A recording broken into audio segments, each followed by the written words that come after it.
5월의 첫 번째 주일입니다. 일본은 연휴 속에 있는데 여러분 어떻게 연휴를 보내고 계시나요? 오늘 5월 5일은 한국에서도 또 이 일본에서도 어린이날로 그렇게 정해져 있습니다.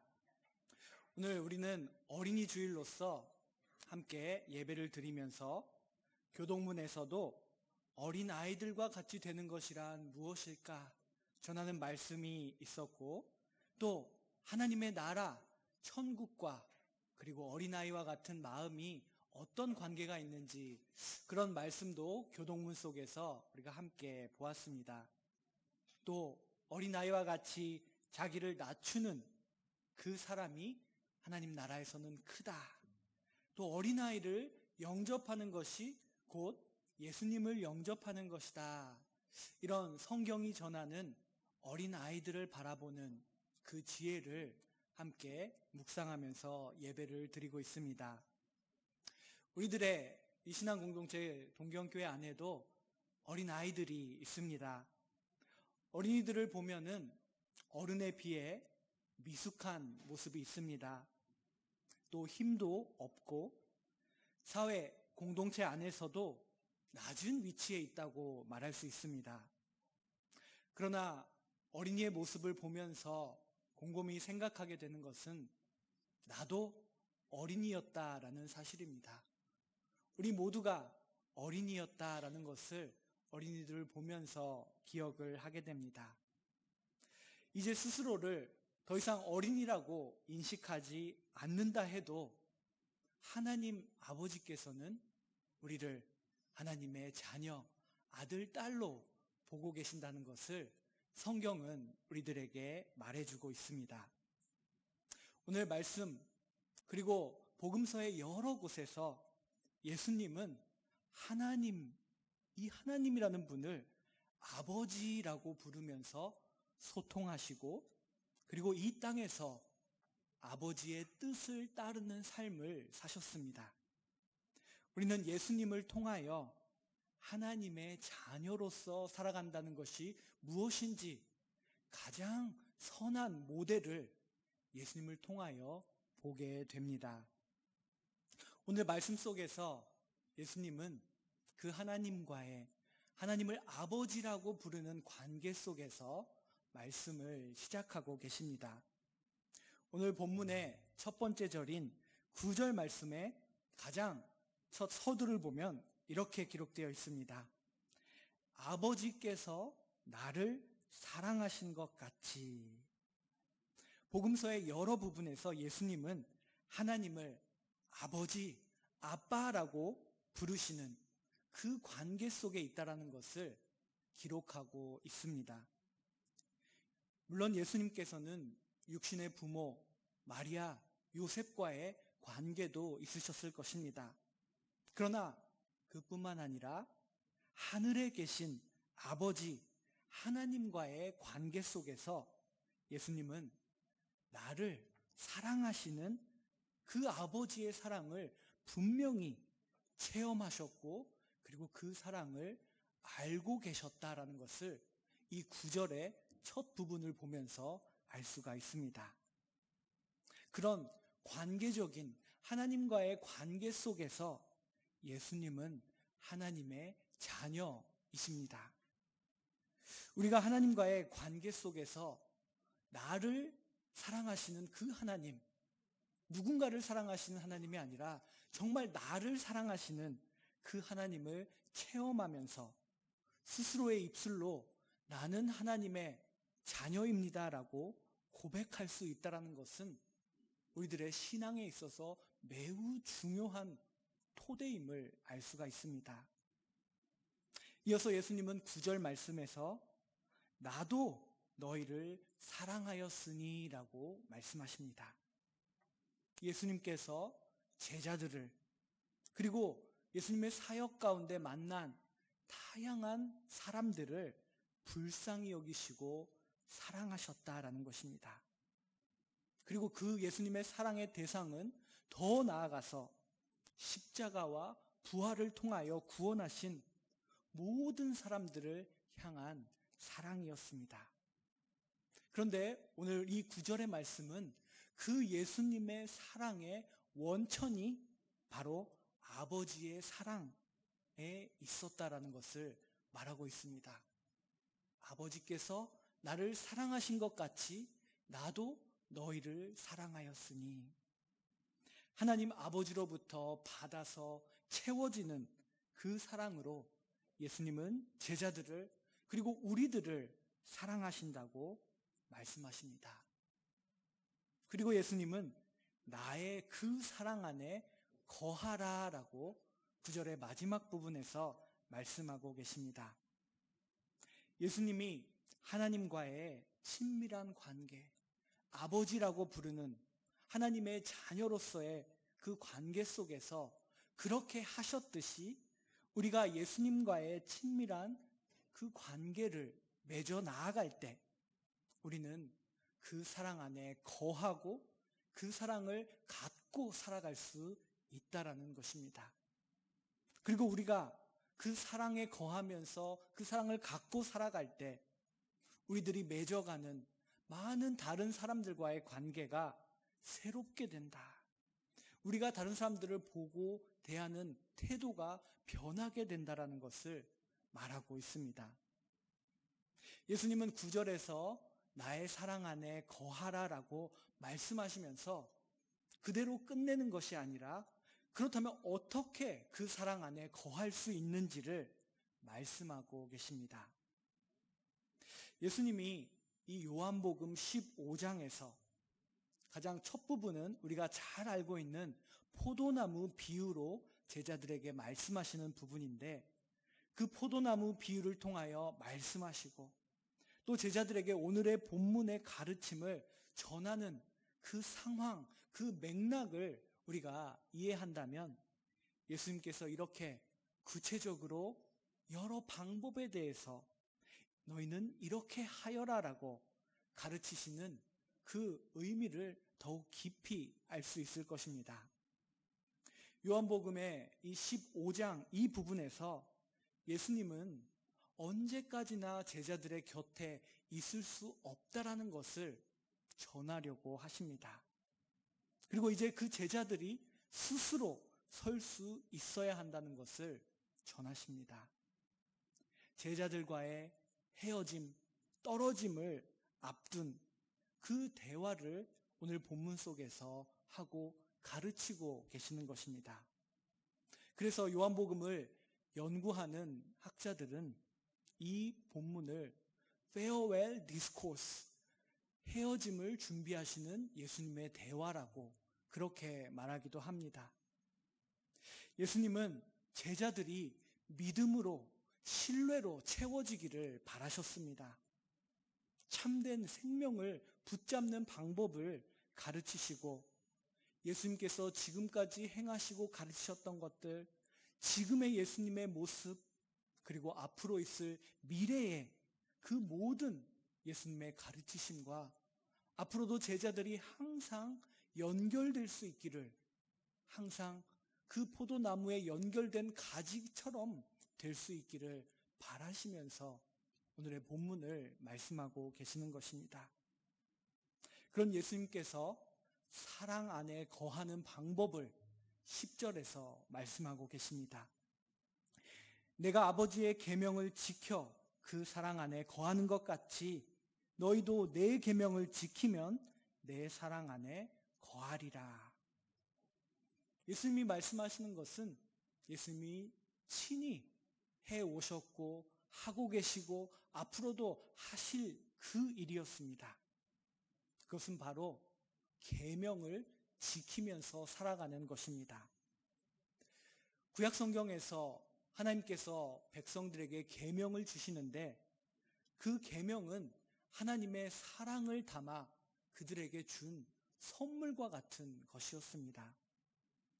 하나님의 백성의 삶과 방향과 그리고 그 결과가 어떠한 것인지 하나님 아버지의 눈으로, 선한 목자이신 하나님의 눈으로 알려주기 위한, 인도하기 위한 것이 바로 이 계명이었습니다.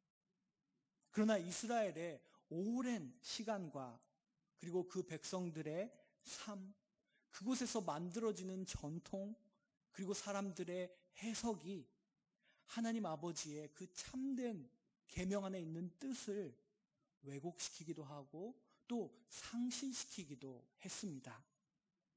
예수님은 이 땅에 오셔서 그 하나님의 계명의 참된 마음과 뜻을 온전하게 전달하는 그러한 사역을 이어가셨습니다. 그 계명을 이제 예수님이 오늘 본문에서 내가 너희들에게 주는 계명을 지켜라. 그것이 내 사랑 안에 거하는 것이다 라고 말씀하셨는데 그 계명을 지키는 삶은 그 사람이 삶 속에서 맺는 열매를 통해서 알게 됩니다. 신약성서에 많은 서신을 기록한 바울은 그의 서신에서 그 열매들을 여러 단어로 표현으로 전해주고 있습니다. 예를 들어 갈라디아서 5장에서는 성령의 열매라는 표현으로 이 열매들을 나열하며 전하고 있고 에베소서 5장에서는 빛의 자녀, 빛의 열매라는 표현으로 이 열매들을 전해주고 있습니다. 그리고 오늘 본문에서 예수님은 계명을 지키는 자, 예수님의 사랑 안에 거하는 자가 맺는 열매를, 가장 중요한 열매를 12절에서 이렇게 말씀하셨습니다. 내 계명은 곧 내가 너희를 사랑한 것 같이 너희도 서로 사랑하라 하는 이것이니라. 예수님의 사랑을 받은 사람으로서 너희들은 이제 그 사랑을 갖고 서로 사랑하라. 이것은 예수님께서 제자들에게 그리고 우리들에게 명령하신 새 계명, 하나님께서 그 계명에 담으신 그 마음을 다시금 전달하는 예수님이 주시는 새 계명이라고 말씀하십니다. 우리가 예수님만을 사랑한다라고 말할 수 없습니다. 하나님만을 사랑한다라고 결코 말할 수가 없습니다. 서로 사랑하는 삶 없이 예수님을, 하나님을 사랑한다는 것은 있을 수 없다라는 것을 예수님께서는 성경 가운데 말씀하고 계십니다. 성령과 빛과 이 사랑의 다양한 성경이 기록하는 이 열매를 맺는 그 삶을 살아가는 사람은 예수님의 사랑 안에 거하고 있다라고 말하고 있습니다. 이 오늘 본문 속에 나오는 거한다, 영어 성경을 보면 abide라고 표현이 되어 있는데 이 abiding, 거하는 것이 무엇인지 어린이 주일을 맞이하면서 생각해 보았습니다. 부모 안에 거하는 아이들의 모습은 어떠할까요? 어린 아이들은 부모가 서로 큰 소리로 말다툼을 하면은 그 내용을 이해해서라기보다는 그저 말다툼하는 그 부모의 모습 속에 저절로 불안을 느낀다고 합니다. 그리고 반대로 부모가 대화를 하다가 서로 웃는 모습을 보면은 아이는 왜 웃는지 이해를 못할지라도 그냥 좋아서 같이 웃는다고 합니다. 부모의 기쁨을 통하여 같이 기쁨을 공감하는 아이들의 놀라운 능력이 있다는 것을 알 수가 있습니다. 이 아이들의 능력 가운데 기쁨이라는 것의 본질이 숨어져 있지 않을까 생각을 해봅니다. 반대로 자녀들 안에 거하는 부모들은 어떠할까요? 부모 역시 아이가 기쁘면 같이 기뻐할 수 있는 능력이 있습니다. 아이가 웃고 기뻐하는 모습을 보기 위해서 희생까지도 할 수 있는 마음이 부모들 가운데는 있습니다. 예수님은 이렇게 예수님이 우리 안에 거하고 우리가 예수님 안에 거함 가운데 있는 그 가운데 있는 기쁨에 대해서 말씀하십니다. 오늘 본문 11절에는 예수님께서 이 모든 것을 말하는 그 이유, 예수님의 그 말하는 간절한 마음이 어디에 있는지를 전해주고 있습니다. 11절 말씀입니다. 내가 이것을 너희에게 이름은 내 기쁨이 너희 안에 있어 너희 기쁨을 충만하게 하려 함이라. 오늘의 본문은 아마 여러분이 신앙생활을 해오시면서 많이 들어본 적이 있는 그런 주옥과 같은 구절들이 많이 있는 그런 본문일 것입니다. 한 구절 한 구절이 참으로 깊은 진리를 담고 있습니다. 예를 들면 순종에 대해서, 또 내가 택한 것이 아니라 예수님께서, 하나님께서 우리를 택하셨다라는 내용도 있습니다. 또 친구를 위한 그 숭고한 희생에 대한 가르침도 있습니다. 그러나 오늘 우리는 이 11절에 조금 더 주목해 보기를 원합니다. 예수님이 이 모든 것을 말씀하시면서 그 안에 담으신 소원, 간절한 바람에 주목하기를 원합니다. 기쁨이라는 단어가 이 11절의 중심에 있습니다. 기쁨, 이것은 무엇인가? 생각해 보면은 우리들의 말로 표현하기가 쉽지 않습니다. 보지 않는 한은 알 수 없는, 그리고 느껴보지 않는 한은 설명할 수 없는 그런 참 묘사하기 힘든 것이 기쁨이 아닐까 생각합니다. 기쁨은 잠시적인 경험입니다. 그런 잠시적인 우리 마음의 상태라고도 말할 수 있을 것입니다. 우리의 마음이 기쁨을 느끼기 전과 다르게 기쁨을 느낄 때 고양이 되고 끌어올려지는 그런 감각을 느끼게 됩니다. 기쁨이라는 이 단어를 인터넷에서 검색해 보면은 여러 이미지들이 나옵니다.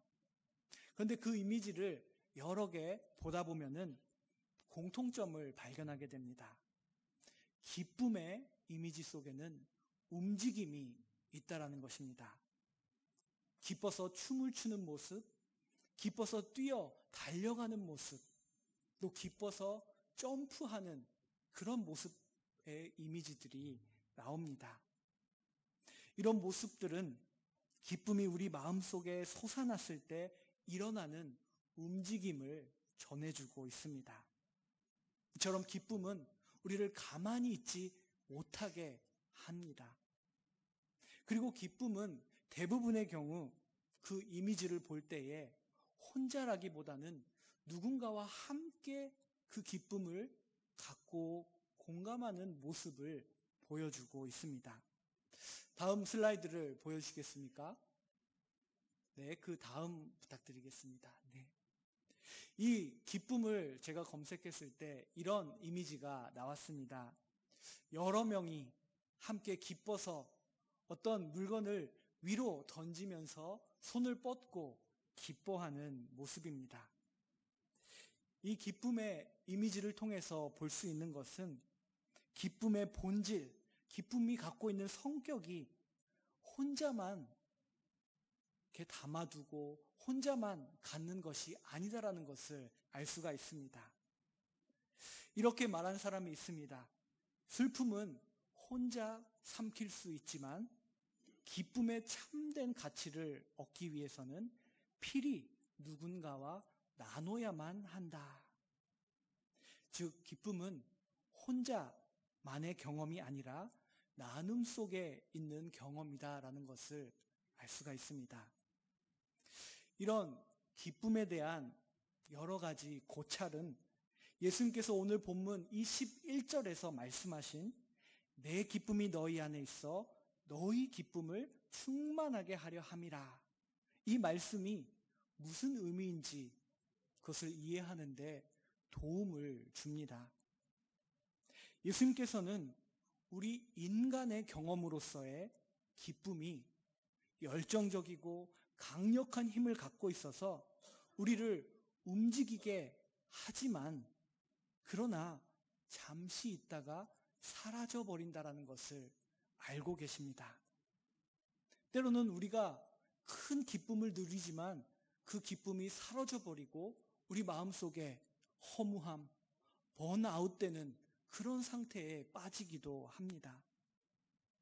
그런 의미에서 인간의 기쁨은 온전하다, 완전하다라고 말할 수가 없습니다. 충분히 채워지지 않아서 부족한 기쁨이 인간의 기쁨이고, 그리고 그것은 완성된 기쁨이 아닙니다. 그 앞 슬라이드로 다시 한번 돌아가 주시면 감사하겠습니다. 오늘 이 11절의 본문의 마지막 부분은 여러 번역이 가능한 헬라어 프레로, 충만하게라고도 번역할 수 있고, 또 영어 성경이 번역하는 것처럼 complete, 완성되다, 완전하다라는 의미로도 번역을 할 수가 있습니다.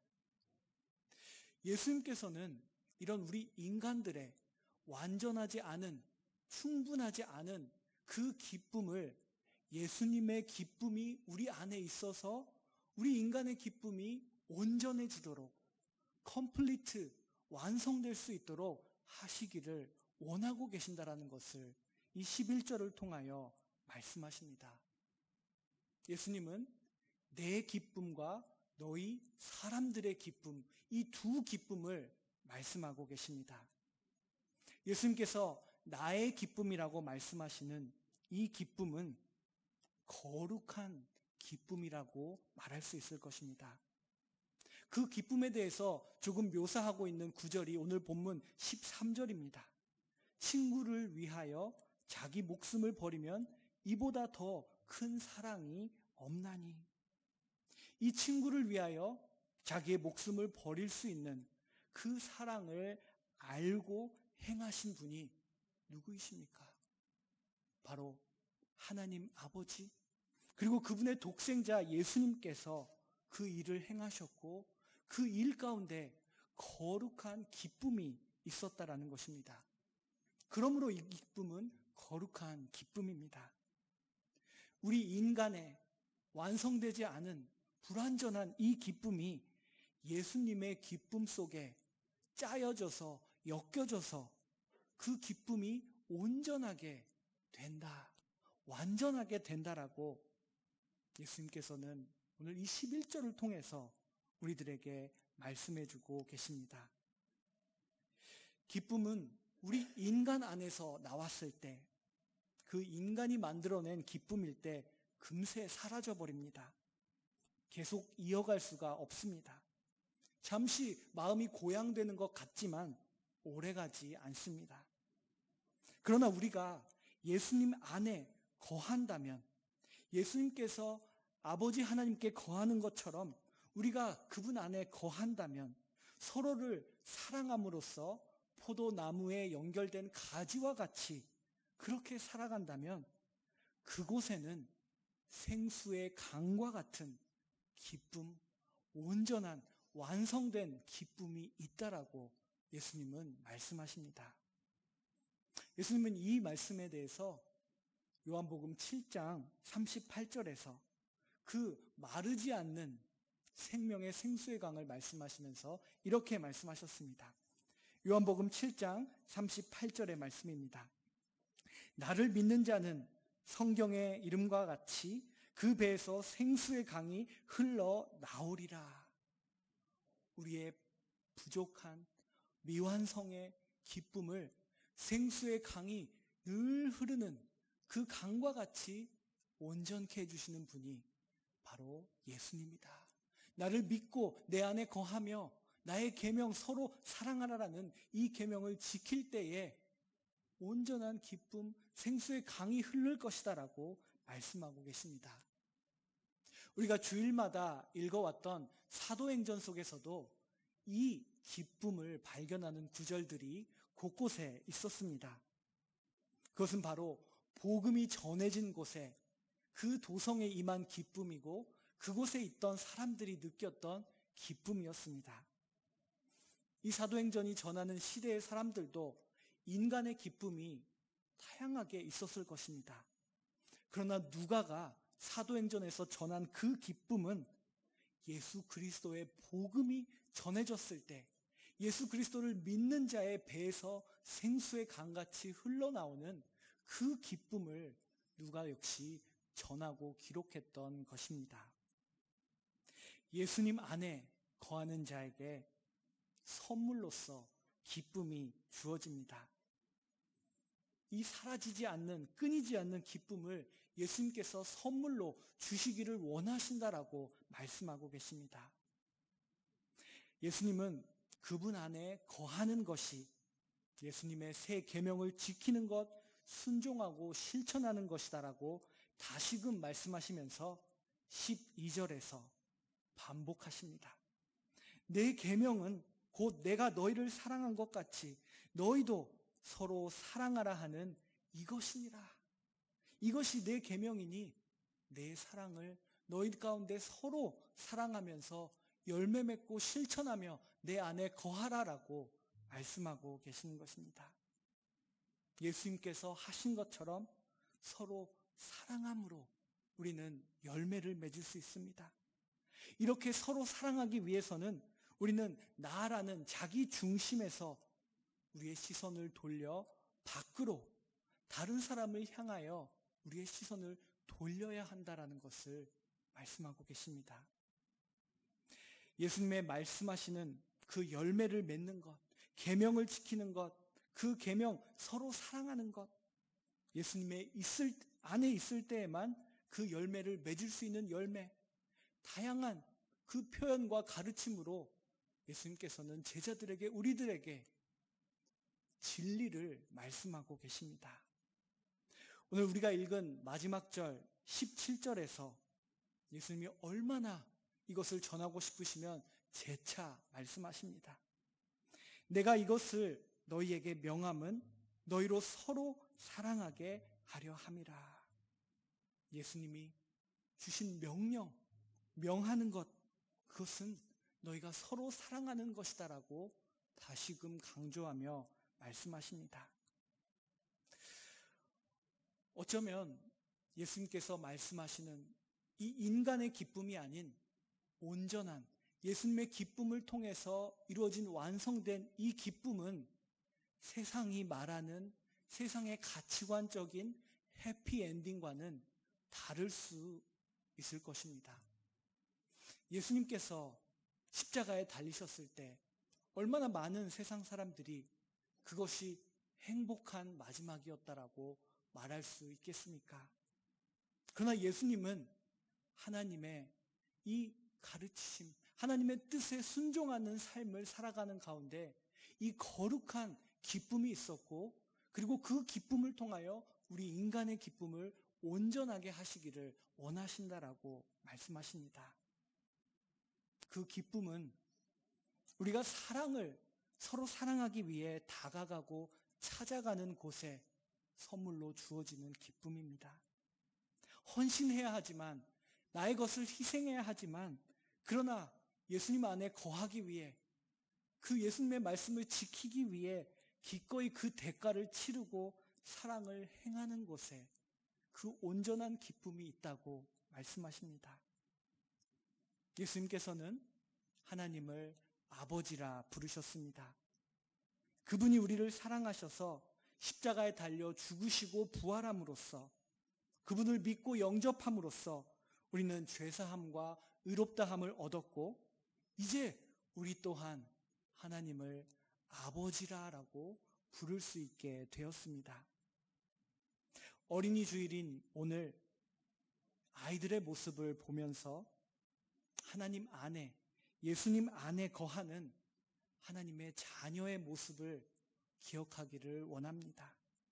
그리고 그 자녀들에게 예수님께서 선물로 주시기 원하시는 그 온전한, 완성된 그 기쁨을 누리며 살아가는 저와 여러분이 되시기를 간절히 소망합니다. 기도하겠습니다. 우리를 너무나 사랑하셔서 독생자까지 이 땅에 보내주신 하나님 아버지, 귀한 생명의 말씀을 이 어린이 주일에 허락해 주시니 감사합니다. 하나님의 자녀로서 가장 숭고한 모습을 보여주신 예수님을 기억하며 그 말씀 속에서, 그 계명 속에서, 서로 사랑함 속에서 우리 또한 온전한 기쁨을 누리며 살아갈 수 있도록, 그 기쁨이 우리 동경교회 가운데 흘러나와 우리의 가정과 일터와 우리가 만나는 모든 이웃 간의 관계가 그 기쁨으로 채워질 수 있도록 인도하여 주시옵소서. 예수 그리스도의 이름으로 기도드립니다. 아멘.